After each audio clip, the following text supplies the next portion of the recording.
Assalamualaikum guys. Today's topic, divorce. Guys, matanong ko sa inyo, ano ba ang define nyo ng divorce? Kung ako ang tatanungin, ang definition ng divorce para sa akin ay simple. Ang divorce, the meaning of divorce is to allow the government or the law to interfere or intervention the marriage life of a couple if the relationship is not in good health. Okay. Alam niyo naman yun di ba?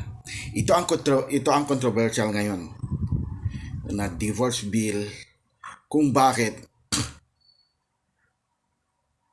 karamihan sa mga non-Muslim takot dito.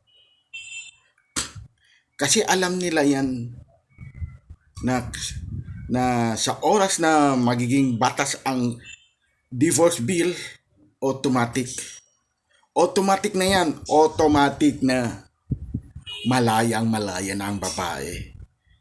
Meron na silang freedom na magdesisyon na hiwalayan ang mga lalaki. Yan ang katotohanan, guys, kung bakit karamihan, lalo na yung mga kongreso at mga senador, natutol sa divorce bill. Pero magtatagumpay rin na mag-change mind din sila. Tandaan nyo. Alam nyo, ito lang masasabi ko sa inyo, tandaan nyo lang. Sa oras na yan, magiging batas.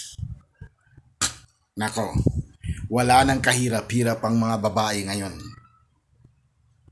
na hiwalayan na kayo.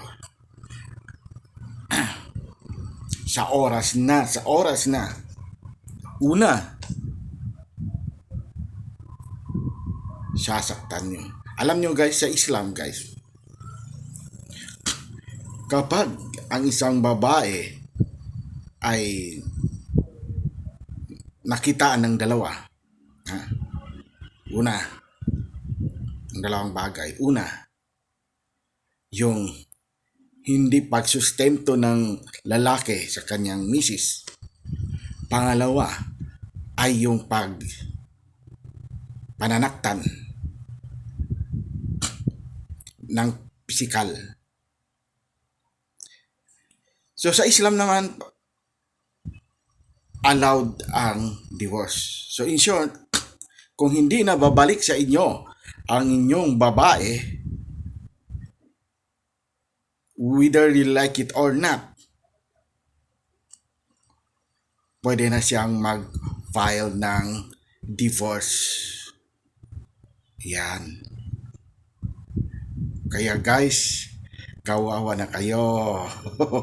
Yung mga lalaki ngayon na nananaktan ng kanilang misis, sa oras na batas yan, malaya na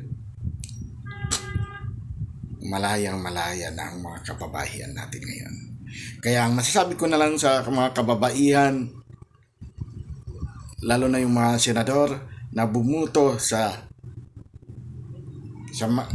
lalo na yung mga senador at mga congresswomen na bumoto sa divorce bill, guys, para sa inyo itong mga babae, malaya na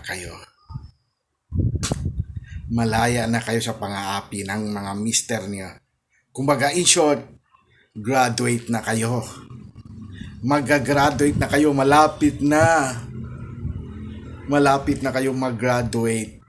Sa oras na ma-approve na yung divorce bill, ang masasabi ko na lang sa inyo, Congratulations mga girls.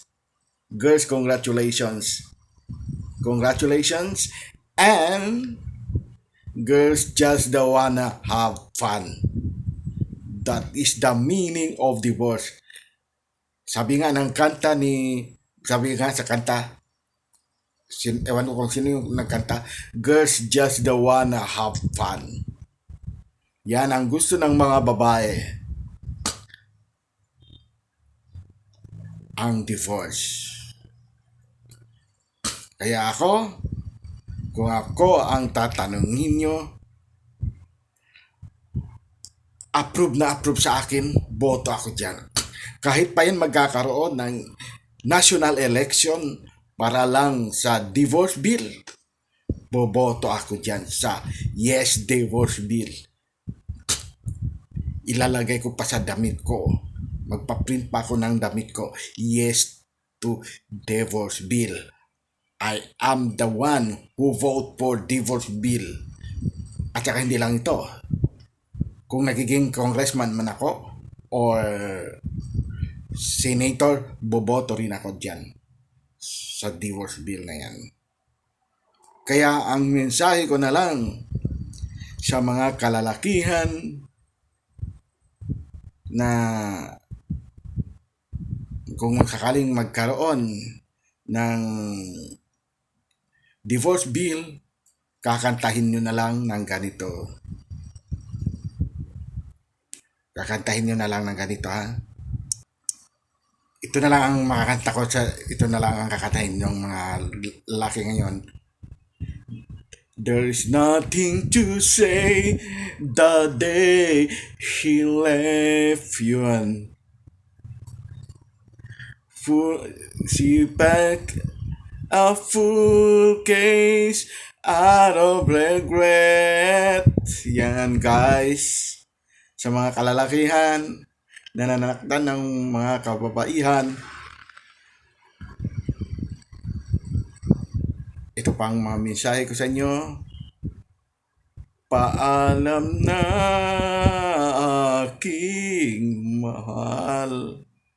Yan. Hanggang dito na lang ang aking video. Maraming salamat sa inyong lahat. Hanggang sa muli, gagawa pa ako ng iba pang video. Bye-bye!